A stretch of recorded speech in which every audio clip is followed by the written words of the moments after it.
নরম সুরে বলেছে, আমি আর গরম বক্তব্য দিব না, কোনো বক্তব্যই দিব না, শুধু আলিফের চোখটা ফিরিয়ে দেন মাননীয় প্রধানমন্ত্রী। পারবেন? চোখটা ফিরিয়ে দিতে পারবেন? পারবেন না।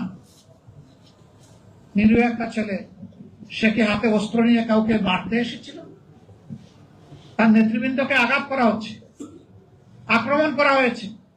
তার আবেগ এবং দায়িত্ববোধের জায়গা থেকে তাদেরকে প্রোটেক্ট করার জন্য সে এগিয়ে এসেছিল খালি হাতে।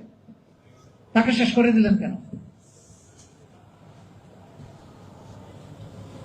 এই নির্বাচন হওয়ার পরে দুঃখজনক, বর্তমান সরকারি দলের হাতে আমার 4 জন সহকর্মীকে জীবন দিতে হয়েছে।